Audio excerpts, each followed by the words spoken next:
Hello बच्चों, आप सभी का स्वागत है आपके अपने यूट्यूब चैनल कंपोस्टर पर। आई होप कि आप सभी अच्छे होंगे। तो सैंपल पेपर उत्तराखंड बोर्ड ने जारी कर दिए हैं और ये जो सैंपल पेपर है जब इसका एनालिसिस किया गया तो इसमें से आप ये मान के चलिए कि जितने इस पूरे क्वेश्चन पेपर में क्वेश्चन देखने वाले हैं सारे आपके मोस्ट रिपीटेड क्वेश्चन है और मोस्ट इंपोर्टेंट क्वेश्चन रहने वाले हैं।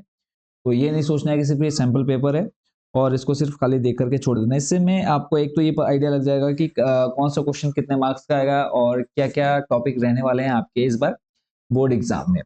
तो उत्तराखंड बोर्ड के जो बच्चे हैं उनके लिए ये सैंपल पेपर है। अदर स्टेट के बच्चे जो इसमें क्वेश्चन दे रखे हैं वो आपके एनसीईआरटी से भी लिए गए हैं। एनसीईआरटी के इंपॉर्टेंट क्वेश्चन है, तो अदर स्टेट के अगर बच्चे देखेंगे इस वीडियो को तो आप लोग भी इसको अच्छे से प्रिपेयर कर सकते हैं। अदरवाइज उत्तराखंड वालों के लिए तो ये इंपॉर्टेंट रहने वाले हैं। तो देख रहे हैं आप ऊपर लिखा हुआ model question paper 2024 class 10th है, इंग्लिश, और जो सब्जेक्ट है आपका इसका कोड दे रखा है 021। मैक्सिमम मार्क्स आपका 80 नंबर का ये पेपर रहेगा। समय आपका 3 घंटा। नोट यानी निर्देश दे रखा है कि this question paper is divided into 4 sections A B C D, यानी इस पूरे पेपर को 4 भागों में बांटा गया है।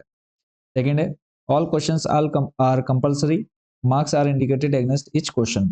सभी क्वेश्चन करने अनिवार्य हैं और सभी के जो मार्क्स हैं वो उनके सामने दे दिए गए हैं क्वेश्चन के।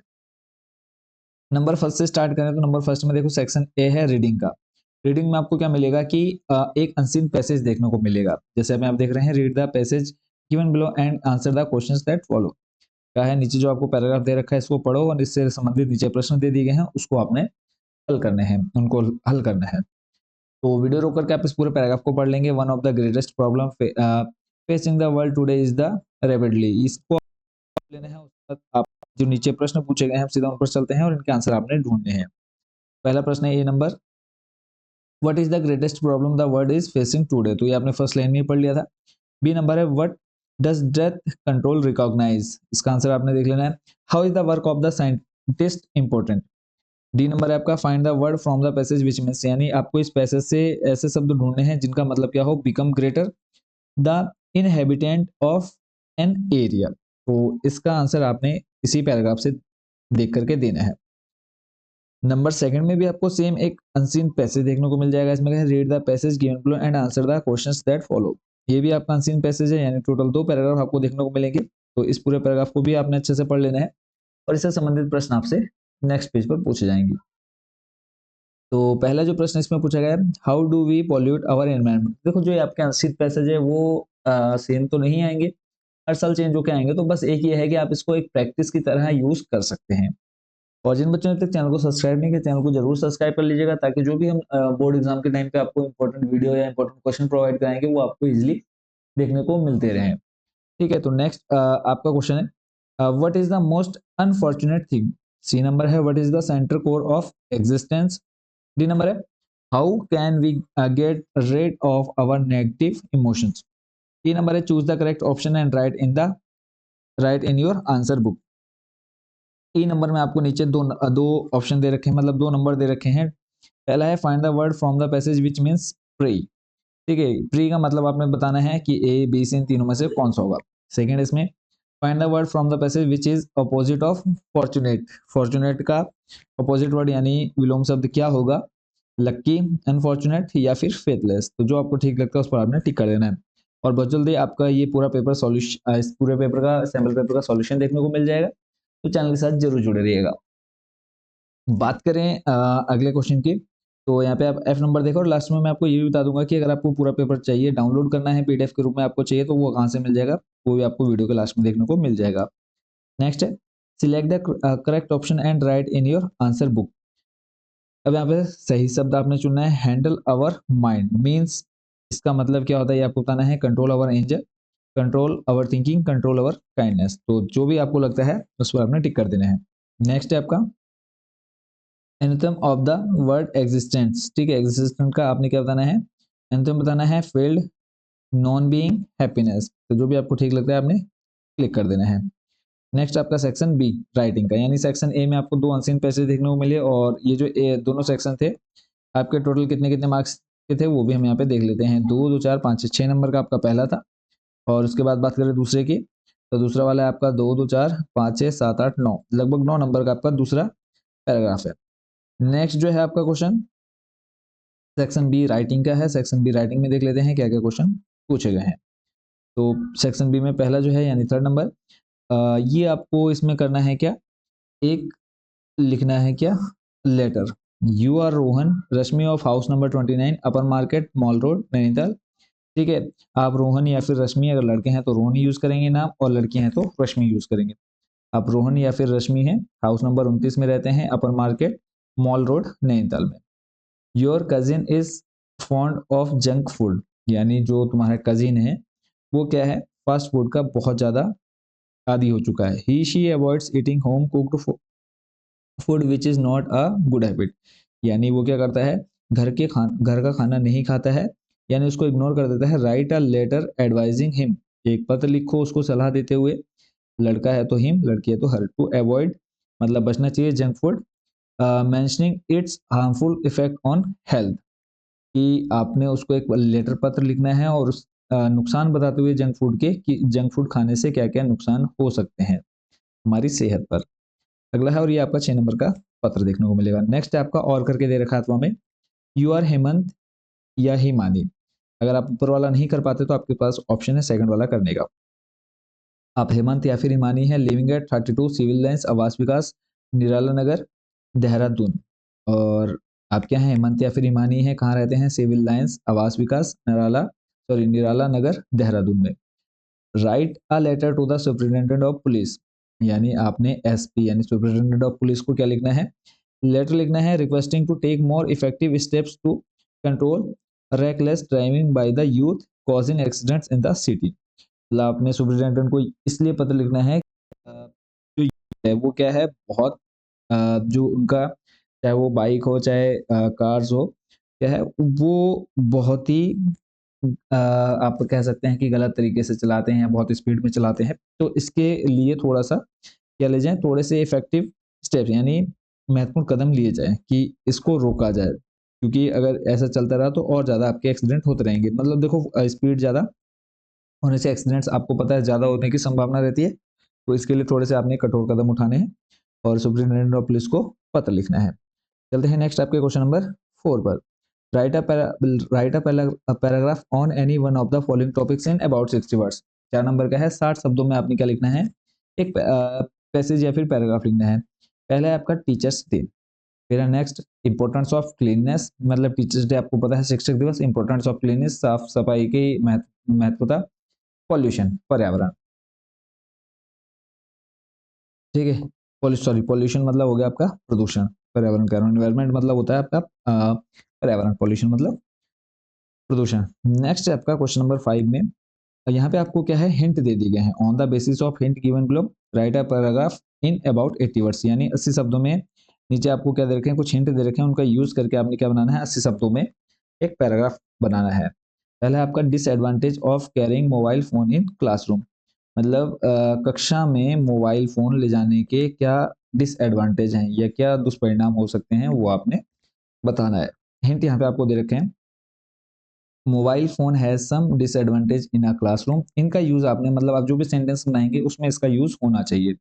डिस्ट्रैक्टिंग हो गया, annoying for the teacher, vulgar message, laid off fight, picture and videos download, social media, watching videos, online games not be allowed in a classroom. तो ये हिंट आपको दे दिए गए हैं, इनका यूज करके आपने क्या बनाना है, इसका एक पैराग्राफ बनाना है 80 शब्दों में। अब यहाँ से आपका देखो 2 सेक्शन खत्म हो गए हैं, पहला था आपका रीडिंग, फिर राइटिंग, ठीक है सर, आप दूसरा ठीक है, सेक्शन बी राइटिंग का और सेक्शन सी आपका ग्रामर यहाँ से स्टार्ट होता है। और ग्रामर में पहला जो क्वेश्चन है यानी क्वेश्चन नंबर 6 है टोटल हमारा, इसमें कहा है fill in the blanks with correct form of non finites given in the brackets. First है आपका, Bobby found his bat break, Bobby को अपना बैट मिला, ब्रेक मतलब होता है टूटना, ठीक है। तो इसमें आपने क्या करना है, नॉन फाइनाइट्स इसको सही करके यहाँ पर फिल करना है।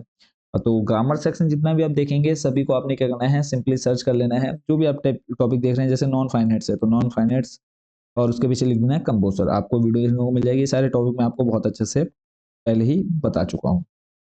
अगला है, यहाँ पे रिक्त स्थान है, फिल इन द ब्लैंक्स है, is a good physical exercise, तो यहाँ पे आ जाएगा स्विमिंग, ठीक है। आई हैव नो मनी, मेरे पास पैसा नहीं है, वेस्ट मतलब होता है खराब करने के लिए, ठीक है, नष्ट करने के लिए। फिर है I am tired of English, ठीक है, I am tired writing English, ठीक है। यहाँ पे आप देख लेना क्या भरा जाएगा।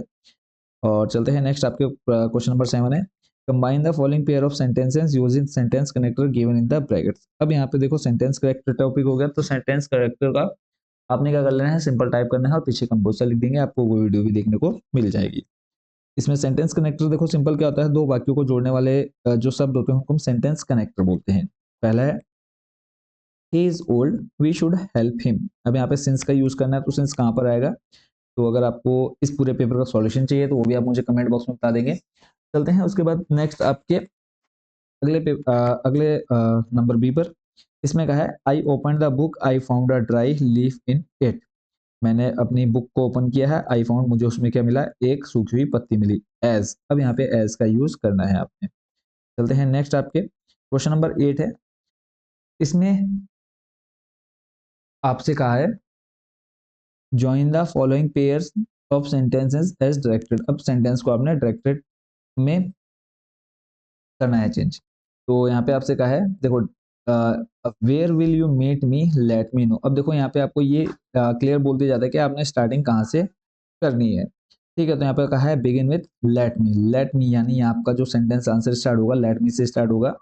और अब जैसे आपका ये टॉपिक है क्या, डायरेक्टेड, तो आपने सिंपल ये सर्च कर लेना है और पीछे कंपोजर लिख देंगे, आपको वो वीडियो भी देखने को मिल जाएगी। ठीक है, चलते हैं नेक्स्ट आपके बी नंबर पर। Mohan will get the first position in the class I know it. Mohan अपनी क्लास में फर्स्ट पोजीशन में आएगा या पाई है, ठीक है पाएगा। आई नो इट, मुझे यह मैं ये जानता हूँ कि मोहन अपनी क्लास में फर्स्ट पोजीशन पर आएगा। तो यहाँ पर है आई नो इट। नेक्स्ट आपका क्वेश्चन नंबर 9। इसमें क्या है fill in the blanks with correct form of verbs given in the brackets. अब यहाँ पे आपने क्या करनी है, करेक्ट फॉर्म ऑफ वर्ब करनी है। पहला है आपका देखो रीच। रीच का यहाँ पे क्या आएगा जब आप इसको पढ़ेंगे, when I reached the school I was shocked to find the examination commence my friend also came late. ठीक है, तो इसको आपने देख लेना है कैसे बनना है, तो मैंने थोड़ा सा कोशिश की है। ठीक है, बाकी आप लोग इसको सर्च कर लेंगे, जब टॉपिक को सर्च करेंगे वहां पे आपको इसका सॉल्यूशन भी देखने को मिल जाएगा। नेक्स्ट है आपका मॉडल्स का यूज करना है। तो टोटल 2 मॉडल्स के यहाँ पे क्वेश्चन आ रखे हैं, सभी देखो आपके लगभग 3-3 2-2 नंबर के क्वेश्चन है और यही आपके इंपॉर्टेंट रोल प्ले करते हैं आपके इंग्लिश के पेपर में। इसमें आपको पहला दे रखा है द स्काई इज क्लाउडी, मतलब जो आकाश है वो बादलों से घिरा हुआ है। It rain today. ठीक है, यहाँ पे अब क्या आएगा, देखो जो आपके मॉडल्स होते हैं कैन कुड आपका होता है, can could may might must. ठीक है, इस ये आपके क्या होते हैं, मॉडल्स होते हैं। इन्हीं का आपने यूज करना है इसको फिल करने में। तो यहाँ पर आपने देख लेना है क्या आएगा, फिर है यू, फिर आपका फिल इन द ब्लैंक्स है not make quarrel with your classmates. तुम्हें अपने क्लासमेट्स के साथ झगड़ा नहीं करना चाहिए। नेक्स्ट है आपका 11 नंबर। इसमें कहा है rearrange the following words and passage to from form meaningful sentences. यानी आपको यहाँ पे नीचे 2 वाक्य दे रखे हैं, वाक्य क्या दे रखे हैं, कुछ शब्द दे रखे हैं एक एक नंबर में और 2 नंबर में। और इसमें आपसे कहा है कि जो शब्द हैं इनको आपने क्या लगाना है, एक सही फॉर्म में लगाना है ताकि एक मीनिंगफुल सेंटेंस आपका बन सके। तो पहला इसमें will make his child special must a parent. तो इसको आपने ट्राई करना है खुद से कि एक मीनिंगफुल सेंटेंस बना लेना है। फिर है for him all hopes lost I have. तो इसका भी आपने सेम कर लेना है। नेक्स्ट है B number. Transform the following sentences into passive voice. तो सेम आपने क्या कर लेना है, सर्च कर लेना है पैसिव वॉइस। ठीक है, और इसमें फर्स्ट आपका दे रखा है वी लव अवर नेशन, इसको आपने पैसिव वॉइस में चेंज कर देना है। नेक्स्ट आपका Sita sings a melodious song. अब यहाँ पर आपका सेक्शन जो सी था 3 आपको आपने स्टार्टिंग में पढ़ेगी। टोटल कितने सेक्शन थे, 4। 4 में से हमने 3 देख लिए हैं। पहला था आपका रीडिंग, फिर आपका था राइटिंग और फिर था आपका कौन सा सेक्शन, ग्रामर सेक्शन। ठीक है, तो सेक्शन डी जो है आपका वो है टेक्स्ट बुक यानी prose text book, section D. और टेक्स्ट बुक के अंदर आपका प्रोज केस है, यानी जो आपका कौन सा है इसमें देखो जो आपके स्टोरी वाला हिस्सा है। ठीक है, इसमें क्या है read the extract given below and answer the questions that follow. अब यहाँ पे क्या करना है, आपने सेम पैराग्राफ को पढ़ना है और उससे रिलेटेड आपसे प्रश्न नीचे पूछे गए हैं। कई बार ऐसा होता है कि आप ये जो पैराग्राफ देखेंगे तो इसमें वो प्रश्न का आंसर आपको नहीं मिलता। ठीक है, तो उसके लिए आपको क्या होना चाहिए, ये जो पूरा चैप्टर आप देख रहे हैं स्टोरी का, इस पूरी स्टोरी को आपने अच्छे से याद कर लेना है। हिंदी में आपने इसकी पूरी समरी अगर याद कर लेते तो आपके लिए बहुत ज्यादा ईजी हो जाता है। तो जो पैराग्राफ है इसको आपने पढ़ लेना है। तो पहला इसमें दे रखा है what do you see when you climb to the Brahmagiri hills, मतलब तुमने क्या देखा जब आप ब्रह्मगिरी हिल्स पर चढ़े। नेक्स्ट आपका B, how can you visit the island of Nisar, ये आपका दे रखा है निसार गंधमा, ठीक है, गंधामा, निसार गंधामा। तो how can you visit the island of निसार गंधामा, इसका आपने देख लेना। What do monks wear there, मतलब मॉन्क्स जो थे उन्होंने क्या पहन रखा था वहां पर। Find the word in the passage which means that same as not clear. अब आपको इसी पैराग्राफ में से एक ऐसा शब्द ढूंढना है जिसका मतलब क्या हो, नॉट क्लियर हो। नेक्स्ट है आपका क्वेश्चन नंबर 13, किसा गौतमी वाला चैप्टर है, यानी जो हाथों पर अपने सरसों के बीज लेकर के जाती है और उसका बेटा मर जाता है, वही स्टोरी है, अगर आपने याद कर रखी होगी तो। इससे संबंधित जो प्रश्न आपको पूछ रखे हैं और आप क्या करेंगे, इस पूरे पैराग्राफ को, इस पूरी स्टोरी को आपने अच्छे से तैयार कर लेना है। पहला है, why did Kisa Gotami became hopeless, Kisa Gotami hopeless क्यों हो गई थी, ठीक है, इसका आपने देख लेना है। नेक्स्ट आपका, what realisation came to the Kisa Gotami, क्या किजा गौतमी को, मतलब किजा गौतमी को क्या रियलाइजेशन हुआ, ये है। Why did she call herself selfish, उसने अपने आप को सेल्फिश यानी स्वार्थी क्यों कहा। डी नंबर है, find the word in the passage that means stopped burning, stopped burning का मतलब आपने ढूंढना है इस पूरे पैराग्राफ में। नेक्स्ट आपका क्वेश्चन नंबर 14, इसमें कहा है answer the following questions in about 80 words, 80 शब्दों के अंदर आपने इस सभी क्वेश्चंस का आंसर देना है। पहला है, Lencho had D faith in God but doubt on man comment, Lencho को भगवान पर तो पूरा भरोसा था पर पर आदमी पर, इंसानों पर नहीं था, क्यों, इसका आंसर आपने बताना है। 5 नंबर का ये क्वेश्चन क्लियर। चलते हैं नेक्स्ट, आपके इसी के फॉर्म में आपको क्वेश्चन दे रखा है, what was the source of unending joy for Valli, what was her strongest desire. तो what was the source of unending joy for Valli, तो अगर आपने वैली वाले चैप्टर पढ़ा है तो आप इजिली इसका आंसर लिख सकते हैं, what was her strongest desire, उसका स्ट्रॉन्गेस्ट डिजायर क्या था। नेक्स्ट है आपका question number 15, answer the following questions in about 30 to 40 words. अब यहाँ पे आपको 30 से 40 शब्दों में आपने आंसर देना है। Why did Lomov fight with Natalia, Lomov ने नतालिया के साथ झगड़ा क्यों किया। और अथवा में आपको क्वेश्चन दिया है, why does Anne want to keep a diary, Anne एक डायरी क्यों रखना चाहती थी। चलते हैं अगले प्रश्न पर। अगला प्रश्न है पोएट्री सेक्शन से, और यहाँ पे पहले आपने प्रोज देख लिया यानी स्टोरी जो आपका कहानी वाला हिस्सा था, दूसरा है आपका पोएट्री। यहाँ पे अब आपको सेम अनसीन पैसेज जो ऊपर आपने ऊपर कहानी का थोड़ा सा अंश देखा, वैसे आपको यहाँ पर कविता का थोड़ा सा अंश देखने को मिलेगा। पहला है, the way a crow shook down on me the dust of snow from a hemlock tree. First question इसमें, write the name of the poem and its poet. तो ये आपका कंफर्म हर साल आता ही आता है कि पोएम और पोएट का नाम लिखिए, तो जितने आपके चैप्टर में पोएम और पोएट हैं इन सभी को आपने अच्छे से प्रिपेयर कर लेना है।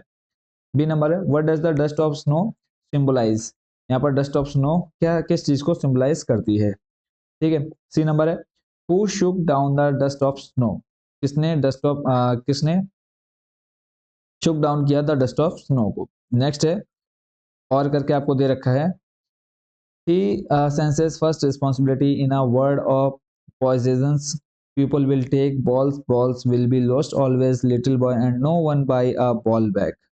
अब इसमें आपको फर्स्ट क्वेश्चन दे रखा है, what is the title of the poem and who is the poem poet of the this poem. तो इस कविता का शीर्षक क्या है और इस कविता को किसने लिखा है। नेक्स्ट है आपका B number, the word he is used for home in the stanza, जो ये ही शब्द है वो किसके लिए यहाँ पर इस्तेमाल किया गया है। 3 नंबर है, what is the general tendency of boy, general tendency उस लड़के की क्या थी। नेक्स्ट आपका क्वेश्चन नंबर 17, और क्वेश्चन नंबर 17 भी आपका उसी से रिलेटेड है। इसमें आपको बोल रखा है, what is the central idea, what is the central idea of the poem fire and ice. यहाँ पे आपको दे रखा है,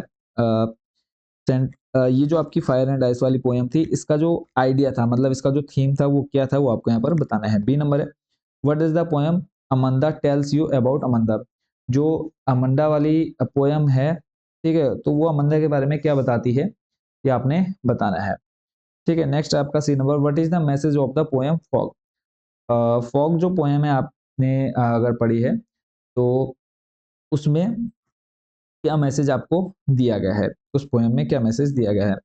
नेक्स्ट आपकी जो सेकंड बुक है सप्लीमेंट्री रीडर, उससे उससे जो संबंधित प्रश्न पूछे गए हैं, पहला जो क्वेश्चन है वो आपका 7 नंबर का है, trust and compensation can reform a person. Discuss the statement on the basis of the story the thief story. अगर आपने द थीप स्टोरी पढ़ रखी है अच्छे से तो आपको ज़्यादा दिक्कत नहीं होने वाली है। ठीक है, नेक्स्ट चलते हैं आपके अगले क्वेश्चन पर। How did Bholi's teacher play an important role in changing the course of her life. तो जो भोली के जो अध्यापक थे उन्होंने क्या महत्वपूर्ण भूमिका निभाई उनके जीवन में।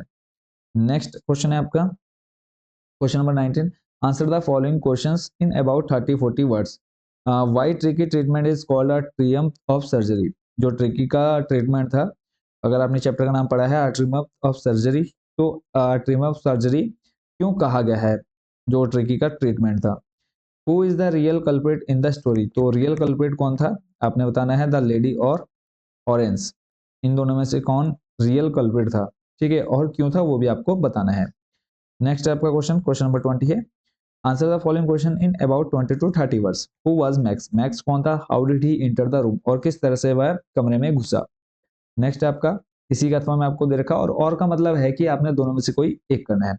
How is DNA the blueprint for life, और आपको यहाँ पर बताना है डीएनए किस तरह से एक ब्लूप्रिंट है एक जीवन का। ठीक है, तो इस तरह से आपका ये पूरा इंग्लिश का जो सैंपल पेपर उत्तराखंड बोर्ड ने जारी किया है ये होता है कंप्लीट। तो अगर आपने इंग्लिश को अच्छे से प्रिपेयर करना है तो आपने ये सैंपल पेपर को तो बहुत अच्छे से करना है, प्लस इसके अलावा प्रीवियस ईयर के जो आपके क्वेश्चन पेपर हैं उनको भी आपने अच्छे से प्रिपेयर कर लेना है। तो अब मैं आपको ये बता देता हूँ कि आपको कहाँ से मिलेगा, और इसका सॉल्यूशन अगर आपको चाहिए तो जरूर कमेंट बॉक्स में आप लोग बताएंगे।